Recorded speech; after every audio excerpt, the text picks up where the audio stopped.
Welcome to 52 Authors, 52 Weeks, Season 3. I'm Dr. Lisa L. Campbell, the Growth Motivator.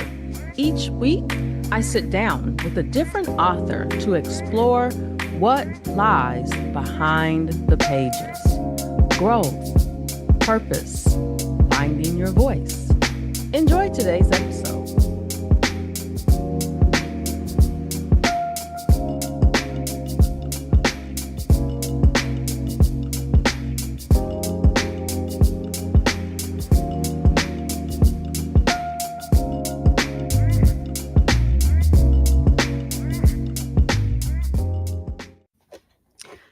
Hello, everyone. Welcome back to another amazing episode of 52 Authors, 52 Weeks. It is the first Saturday of 2026, and I am so excited to have an author return to the show. She was with us in year number 1. Her name is Dr. Jasmine T. Agnew, and today we're going to talk about minding minding your business strategies make things work. Welcome back. Thank you for having me. It's good to be here. I'm excited about this book because I was just chatting with another author. And one of the things we talked about was related to menopause. Now, I know you're younger than me, so you probably like, I don't want to talk about no menopause, but Well, I can tell you about perimenopause. If yes, it's worse, if yes. it's just as bad, my goodness. Yes. Okay. Okay. So you gonna understand what I'm saying.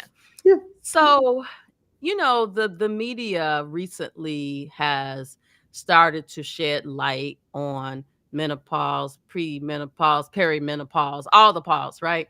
Mhm. More than ever before, because back in the day they didn't talk about it. Of course. And so I'm getting to a point here. When it comes to the workplace setting, many women who are dealing with menopause are going through some changes to the extent that it's impacting their performance on the job because they're having things like brain fog and other things like that. But I also believe that part of the struggle is yes, they're going through menopause, but the other part is people not minding their business at work. They all up in their business. What's going on with you? Why you got that fan? Just really putting a light on what they're going through, and it's having a huge impact. So it's the first Saturday in 2026. Many people are, looking at New Year's resolutions and all the things. And so minding your business is timely because when you spend too much time in everybody else's business, you neglect what you're supposed to be doing. So let's talk about it. Let's Yeah. talk about it. So Yeah. first, I have to know, um, what made you write this book? So, I've been in healthcare. Then I've, of course, been in ministry and pastoral leadership and now in education in the church. Then, of course, being in academia and then in nonprofit leadership. There is one thing that is constant. We all work together, but there are silos. Here's the reality. Silos are a natural part of everything. It is how you manage them that makes it effective and efficient. Minding your business is a play on words. It's not saying you worry about yourself, don't worry about nobody else. What it means is that you learn your business and learn how what you do impacts others and why how what others do impacts you. Then you can make decisions that aren't just making you look better and then leaving everyone else out to dry. Is how can we have that system thinking to where we can work together to reach our overall goal? Stay focused on the North Star. um, it's one of those type things like I talked about in the book. You might look good, but if everybody else in the greenhouse with you, all their plants are rotting, you gonna live and everybody else gonna starve. That really is not effective. The best way is you learn what works for you and then share those things with those that are around you, and then y'all work together, apply it across the board. So that's what minding your business is about. Like, yes, learn your business, learn your job, learn the intricacies, the ins and outs of everything that you do. And then not only will you understand your job, you'll understand how other folks' job impacts you. You'll know how to CC the right people on an email. You'll know how when you make a decision, how it's going to impact somebody else. And they may have to change their bandwidth and their workflows to accommodate what you're trying to do. And you can do that effectively and efficiently, if efficiency to get to where you need to get to instead of just causing bottlenecks and causing resentment and trouble and harm. Toxic. Toxicity. Listen, just listening to you, I am reminded, and I'm so glad I'm on the other side of this. But I'm reminded about the resignation that set me free. And it was a situation where the I reported to one person, and then that person reported to this other person. And that other person was minding everybody else's business and created an environment that was so toxic that I literally started, just for a moment, because I'm thankful that I know Jesus. Um, for a moment, I started to question who I was, what I brought to the table, and I very quickly realized that I was no longer in alignment with the purpose of that organization. But I also realized that I was the talent, and that no matter where I took my talents to, that organization would benefit. And I realized, looking back, and it's been 3 years now, that person who was new to the organization was intimidated by me, and I was busy just minding my business. I was just doing what I had always been doing with a high level of professionalism and integrity. But she didn't like little Lisa, who was confident in who she was. Yeah. And, surprisingly, you know, not to dig too much into my previous situation, but when your affluence and your relatability to your community becomes an issue, it's an issue. And it should be an instance for an opportunity for us to say, hey, how can we reach out and how can we touch other people and bring them in and value the perspectives and opinions of other people, because we do know what we're doing, we do know our business, we do know our profession, instead of seeing it as a competition or a tug of war. So oftentimes the root of that toxicity is, it ain't you. It's not you. It ain't you. But you know what? In some of those moments, you start to think that it's you. But if you have tools and resources to help you step aside and say, it's not me, it's them, you can walk away with confidence. I remember a person who I know who was an attorney, and I'm not trying to make this legal, but I'm just going to tell Mhm. you what she told me. I said, I'm going to quit. And she was like, girl, do not leave without some type of separation package. She said, you have been there for 15 years. But I ultimately told her, I don't even want to go through that. I need to just walk away with my peace and move on. Yeah. And as I look back, it was the best decision that I made, because no amount of money would have changed how I was feeling, how I had been treated. But on the other side of it, I'm a much better person for it. And I can help others navigate their journey in Absolutely. releasing what no longer is helping them grow. Right. What no longer serves you. Yes. I just had a conversation with someone probably about 2 days ago. I said they were explaining their situation to me.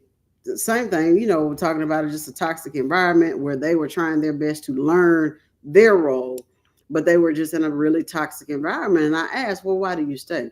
Well, I just didn't think that I could get anything else. I didn't think that I said, but is it serving you? I said, it's almost like you're in a hospital bed, you're connected to a ventilator and to an IV, but neither one of them is plugged into the wall. The aesthetics look like it's supporting you, but is it really? If it's not connected to the power source, it's just taking up space in your life, but it's really not sustaining you. So you really need to ask yourself, is this giving the appearance of supporting and helping you and being the best that you can get? Or is this truly something that's helping to fulfill that part of your life? And the answer was no. And they made their decision to separate it. I But love it. It's so freeing. It's scary, yeah, but it's freeing. yeah. Sometimes we just have to pray for wisdom Absolutely. because Absolutely. otherwise, your human logic will make you think that that's where you have to be. Mhm. That first sermon that I preached after my separation was the truth versus the facts. Sometimes the facts don't line up with the truth. The facts might say one thing, but what is the truth? When you know the truth, you're much able to make better decisions. I love it. And so many people want to, for appearances purposes. Well, I work at the Deloitte and Tush, or I work such and such, but you unhappy and crying every day, going home drinking two, three, four, five, six glasses of wine, and creating a life for yourself that is very toxic. So you toxic at work, you toxic at home, you're not living your best life. And I don't even drink alcohol, so I was really struggling.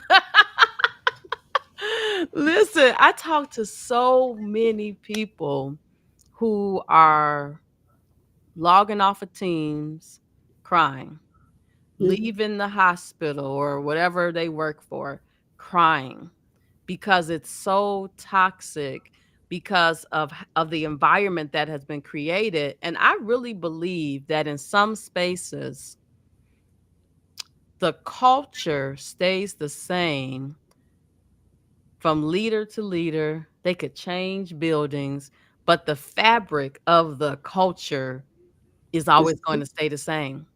right. And I absolutely agree with what you're saying. And it is unfortunate, but it's because you always have those remnants. You have those remnants of those people that were there with the previous leadership. Because just because you get rid of one, if you still got those people that are left that may not have said a word, but they were complicit and they began to be programmed to think the same way that the leadership thought. When the new leader comes in, they're just going to share that in their water cooler conversations, and then you'll have a new leader, even if it's a person that was previously a peer that is now a leader, they're still gonna be complicit. They're still gonna be thinking the same stuff. So it's not gonna change much. And I don't know about you, but I don't want to work for an organization that doesn't provide me with psychological safety. I know you did a Oh man, presentation on that last year. yeah, I do. Well, that was the thing. I had the presentation on psychological safety, and that was one of the presentations that I was asked to let be reviewed before I gave it again. I'm just like, hmm, It's books on that topic. It's a thing. It, it's it it is there is literature to support how important psychological it safety. is for there to be trust, for there to be psychological safety, because those are environments where, and I think Stephen Covey, I don't know if it was the son or the father, said it best that there's a cost associated when you don't have trust in that organization. Absolutely, absolutely. So let's talk a little bit more about the book. We're not going Mhm. to we can't tell them everything that's in the book. We need For them to sure. get their own copy. But let's talk about just a couple of areas. So you mentioned um silos. And I attribute that to groupthink, right? Hmm. Which is a thing. But let's talk about collaboration from across the aisle. Hmm. Think about the body. Every part has a function. but they have to work together in order for everything to overall to work to function effectively. And if there's one part that stops working correctly, or one of those silos that doesn't work correctly, you either got to repair it or replace it. And the thing is that we stay so encapsulated and worried about what we do that we oftentimes miss the opportunity for community and collaboration. You know, you may be doing a really great job in your silo, but how can you improve by reaching across the aisle and saying, hey, we've got an idea. Let's see how we can collaborate to not only meet my goals, but your goals as well. And then this can be a shared victory. So really it goes back to in silos, not only do I want to work by myself, I want to win by myself, but oh my goodness, if I fail by myself, we want to make that the most secretive thing ever. But you didn't want no help to try to do better. So now you have to learn how to fail. But the key is learning how to fail together and to fail effectively together so that you can get your lessons learned and then move on to the next phase. It's oftentimes, like I said, it's just like you're in a bubble and you got to learn how to succeed outside your bubble. Sometimes we get so comfortable in our familiarity and what it is that we do that we the real test of success is, can you succeed outside the bubble? Can you do well outside your silo? Listen, I know Old Testament, but can I talk to you about the New Testament? I know EHR implementation, but can I talk to you about quality and CDI? I know health informatics education and health information education, but can I talk to you about healthcare administration? Can you succeed outside of the familiar and what you've always done and what you've always known? You got to get out of that narrow mindset in that silo of, I'm right here. This is what I'm doing. This is all I'm going to do. That's when there's the distortion in minding your business becomes you're not expanding your skill set or your mindset, and it becomes a problem. Collaboration versus chaos. Yeah. So I'm just, as you were speaking, I was thinking, we're healthcare, right? So Oh yeah. my mind always goes back to healthcare. But I was thinking about the system that some health systems have in place. And one of them is the Mayo Clinic, where the patient comes in and the different specialists rotate in and out of the room, but the patient stays in that one space. There's something to be said about how that care is centered around the patient and how they're working together collaboratively to win, which is basically to make the patient better.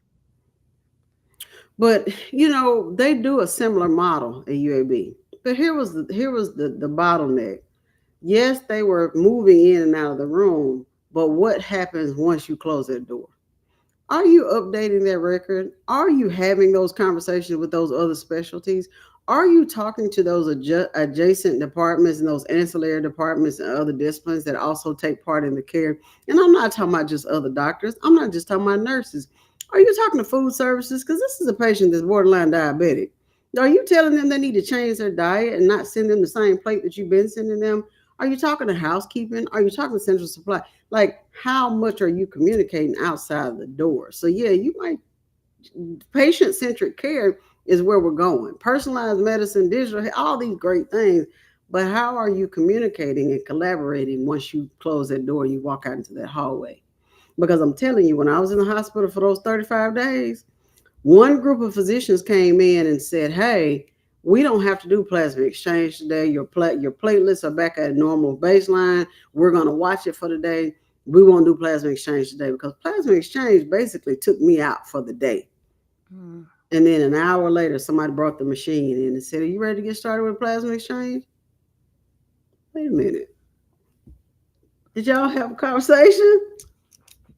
No, they didn't. No communication, no communication. interdepartmental communication. Remember back in the day, we had those little brown envelopes. The brown envelope. Write the person's name on it, and that envelope had been to so many places by the time you got to the bottom box. Right. That's what's missing. Right. And that was when there was that person to person. And while technology has, of course, enhanced the delivery, that human touch And sometimes, in some instances, that being one in particular, kind of changed the way we deliver care because I had to go find that doctor. I had to go to that nurse's station and pick that record up, sign it out, take it to where I needed to, and drop it off and sign it again. But now it's not that way. Now I can just go log on and look at it. But are you communicating? Are you talking about what's going on? You have to collaborate when it comes to care because, especially if you got several different disciplines dealing with a patient. And for those of you who are listening or viewing this, even though we're talking about healthcare, it still holds true in any organization. You have to work together so that you can truly carry out the mission of the organization. And I wonder how many organizations, I know, they do their strategic plans and all of that, but one of the questions I think employees should be asked on a regular basis: do you feel that we are carrying out the mission of the organization? Are we true to what we said we are going to be doing? And if you get a lot of no's, then it's time to figure out why so that you can move towards that. And the people who are part of the process who said no should be involved in offering suggestions for changing that. But Well, instead, what happens? They bury it. just bury it. Yeah. But the thing about strategic planning is this. Um, I do a workshop for nonprofits, churches, academics, whoever needs it. And it's about strategic planning, product development, and project management because all three of them work together. You can have great plans, but you also got to learn how to operationalize it, get it off the ground, and take it from light bulb to launch. But one of the problems is when it comes to strategic planning, everybody wants to get to the same place, but we ain't all trying to get there the same way. It's just like there's a destination you want to drive, you want to take a boat, you want to take a train, and you want to go on a horse. Everybody's trying to get there. Instead of us all being in a boat rowing in the same direction or in a car sharing the drive, we all trying to get there a different way. And that goes back to that collaboration. It also goes back to those silos. It's just like you ain't working together. Y'all all trying to get to the same place. You're trying to get to success together to get here. And yes, it looks different based on bandwidth, skill sets, and all these things to consider. But we ain't even like taking the same route sometimes. It's like we ain't gonna get there like this. We're not gonna get there because it causes disruption, and we have to think about people and processes. It's not just the process that's the problem. Sometimes it really is just the people. When y'all just can't communicate, you just don't talk to each other. You don't really know much about each other. One thing that people that know me will tell you, I will talk to you about Alabama football and what our kids are doing before I get to talking to you about business stuff because we got to find a way to find a common ground and communicate effectively with each other before I come in here with a whole list of stuff that I want for you to do or things that I need for you to do. There's got to be some commonality and we got to have more of a relationship. I'm not saying we got to eat Thanksgiving dinner together. What I am saying is you've got to learn how to communicate with people before you try to run any kind of organization, any kind of business. It just doesn't work that way. And let me just add on to that. One of the things that I think is equally important in the relationship building process is also learning some of those quirky things about that person. What makes them tick? What, makes them upset? Mm-hmm. Um I was just chatting with someone and I said, I'm the type of person who I don't leave the neighborhood unless I got a full tank of gas. I can't be in the car with somebody who is like, I'm gonna see how far I can go on this one tank of gas. Amen. Learning little things like that is very Mm-hmm. helpful when you're on a project because you got to come to a common ground and say, okay, we know this date is XYZ. We're not gonna wait till the week before to get started. We need to start making some progress, have a plan and start making some progress toward that now, not Right. later. And if you're a type person that, hey, I can get this done in 6 weeks, but I probably won't even get started on it until week 3. But you've got somebody else who's very meticulous and they plan things out. And y'all trying to work together, but y'all don't communicate well. While you may have a great plan, your partner may say, oh my gosh, this person is lazy. They don't take their initiative and they don't get things started. because you're not working on your time. But if y'all don't have those conversations, y'all don't know those things about each other, it does cause those problems. Communication is key, and it's just a Yeah. simple matter of saying, "Hey, Dr. Jasmine, that really makes me nervous. It's gonna keep me up at night if we don't start to week 3. So how can we compromise and put ourselves on the path to doing, you know, pieces of it? And let's just say by the time we get to 3 weeks, we'll be here, and I'm gonna feel better about, meeting that deadline because Yeah. anything can happen. Yeah, we can definitely talk about that. And you're right, anything can happen. The internet can go out, especially if you're in remote settings. I could there could be a health issue, something that keeps me out of work for days. Yeah, there are things to be considered. So it has to be, again, collaboration or chaos. It's gonna happen. You don't have to talk about it.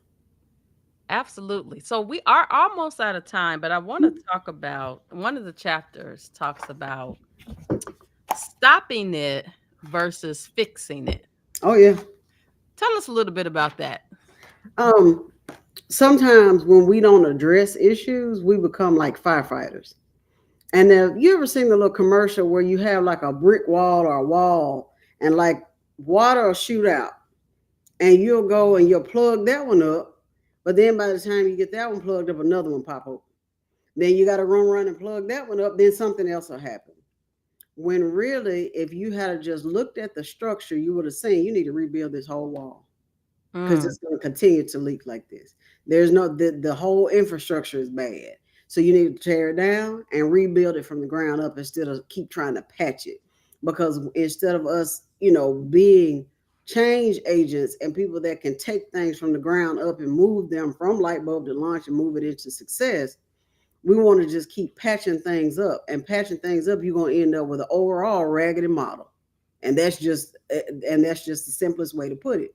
It's just like you always hear people talk about building a plane midair. You flying midair. You this far up off the ground, and you trying to make sure that everything is functioning. Get it functioning before you take it off the ground, instead of being in such a rush, or you'll be years later and it ain't working like it's supposed to. Oh my gosh.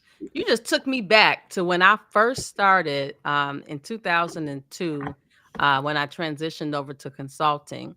Now, this was early electronic record, early claims Oh, I remember them processing. days.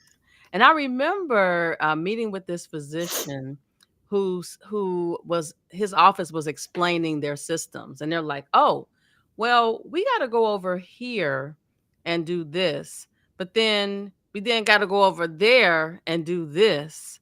And my ultimate recommendation to them was, "I know you spent money on these 2 systems.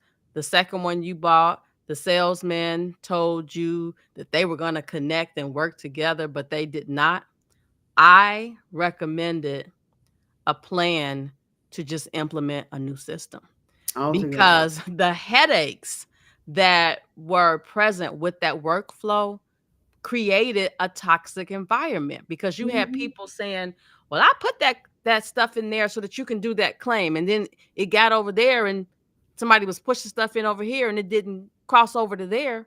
So it was these bottlenecks over and over and over again and people were Yeah. frustrated. Yeah, it's kind of like when if you remember HPF, McKesson, Oh first my god. EHR that I ever put in place. You buy these huge scanners, you can scan 30 pages at a time. Let the corner edge of that barcode get attached to something else, and it'll tap your whole entire workflow. But if you don't have the time to train people, then people get things in the system. They don't understand what you remember that little block you have to put in there because you put instead of you putting a flag, I got flags on my desk. Instead of you putting a deficiency flag on it, you got to put a blue block in the right place so the doctor go in behind you and click on the dot, and that's where the surgery, that's where the signature goes for authentication and all. Yeah, I mean, if you don't train people on how to do it, then you worry about why you got a mass exodus of your people because you ain't trained them. And your system that you thought was going to be out, that they sold you all these bells and whistles.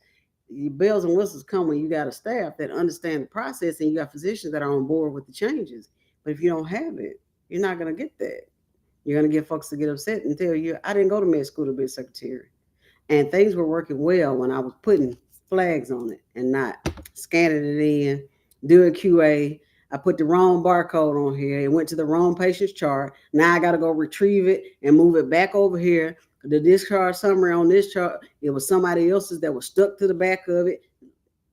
All those things. So now you're talking about silos, lack of communication, lack of collaboration. That leads to the demise of a lot of departments, organizations, just because we didn't take a step back so we can move forward. You're so excited about moving forward that you ain't noticing what you're leaving behind. And that's so funny because the last part of the chapter is last part of the book is mind it forward. So let's Mm-hmm. close with what you mean by mind it forward. Mind it forward. Look, now I got to get over here. I'm chapter on page 134. I'm going. I'm Mind it going. I'm forward. going. I'm going. Yes. Um, a lot of your experiences help you to determine your next step. Um, change teaches us more than our success ever does. You see your wins, but did you look at what it took to get you there? Can you really think about the losses? Because I didn't. It wasn't always a W. There was a whole bunch of L's I had to take to get to anywhere, to get to any place that I've been. But did you? What did you learn about yourself? Because sometimes minding your business means really learning yourself. I can tell you right now who I am as a person. I'm an educator. If I'm teaching you about interoperability, I'm teaching you about informatics. If I'm teaching you about scripture and exegetical analysis, or if I'm teaching you how to do a cut crease on makeup, I'm an educator. And it took me going through changes, failing at things. I was not always a successful pastor. I was not always a successful HIM manager. I was not always successful in academia, but I learned from those failures and I learned how to hone in on what I needed to know how to do in order to do it better. So minding it forward means that going forward in your journey and going forward in your life means pay attention to everything around you. Gather value from every single thing that you do. If it's good, it's good. Celebrate the good. But if it's bad, learn from it. What is that saying? It's not a loss, it's a lesson. That's Mhm. true. And so, and then also be true to who you are and know when it's time for you to say, I think it's time for me to go. You got to know when to hold him. Know when to fold them, know when to walk away, and know when to run. Never count your money while you're sitting at the table. Yeah. Yes, Uh-huh. yes. Absolutely. Well, listen, Dr. Jasmine T. Agnew. I like to use people's whole name when they use their I whole see. name because I use my whole name because that's Lisa my L. Campbell. identity. Mm-hmm. Mm-hmm. It has been such an honor to connect with you again for Always. your current book. I know you probably got some more stuff that's cooking up. I've been following you on TikTok. You just trying on different outfits and showing Mm-hmm. us how to be professional in the workplace. Let Yeah. me tell you I just something got about some new stuff some new dresses that got delivered. I'm about to go make some content in just a minute. that. Okay, because listen. Some folks show up at the interview, show up at these jobs. They really don't understand the image that they should portray. And it doesn't have to cost you hundreds of dollars Mm-mm. to have that nice polished look. And that was the whole point of me starting Everyday Elevated because I wanted people to know you can just skip Starbucks for 2 or 3 days and have enough to buy a nice dress or a nice suit for an interview because that Absolutely. first impression is what matters. And in our profession, when people hear about health information management, first of all, they automatically don't think about that old antiquated term, medical records. And they're going to think about the people that used to work in the basement that wore, that looked like librarians or something. But we are so much more. Our expansive, our skill set is so much more expansive, and we need to be sitting at the table. But when we sit at that table, we need to look like we need to be the best dressed at the table because we definitely know the most. So yeah. Speaking of we know the most, let's talk about this shirt before you go. What does that shirt Oh say? This shirt is a part of my designs for the MelanHIM Connection, MalanHIM, for people of color in health information management. And it says our stories, our records, our voice, and it has an original design on the front. People of color standing in front of the records. And let me see if you can see it from the back. Probably may not be able to see it, but Oh, I can see it. I can see it. it is the Melanin Collective, and so I do have these available on my website, and it's just about a place where they need more people that look like us, because can't nobody tell our story like we can. I share the story all the time about my blood condition that they discovered when I turned 40 years old. I was admitted to the hospital. There were three other women in my family that had that. They all passed, but they caught mine in time. I ended up in the hospital, like I said, for 30 something days. This is more prevalent in African American women, but when they registered me at the hospital, I was registered as a Caucasian female. If it had not been for my healthcare literacy and me paying attention to their record and understanding how clinical trials work when it deals with certain populations, I never would have caught that. I did, Wow. but it also shows that there needs to be more people who understand disease and how it relates to certain populations to be able to catch these type of things and to work on these projects to find solutions and find care that is tailored for certain populations, because care is not a blanket, and you have to modify it for people based on their ethnicity and their demographics. That's Absolutely. the truth of care. Yes, Care, call it care in context. absolutely. Oh, we can talk about that all day. Well, listen, everyone, this has been another amazing episode of 52 Authors, 52 Weeks. I just finished chatting with Dr. Jasmine T. Agnew, author of Minding Your Business Strategies Make Things Work. Until next time, everyone, have a wonderful rest of your week.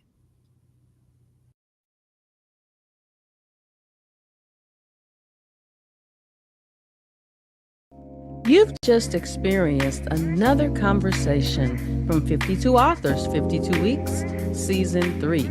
The conversation may pause here, but the growth continues.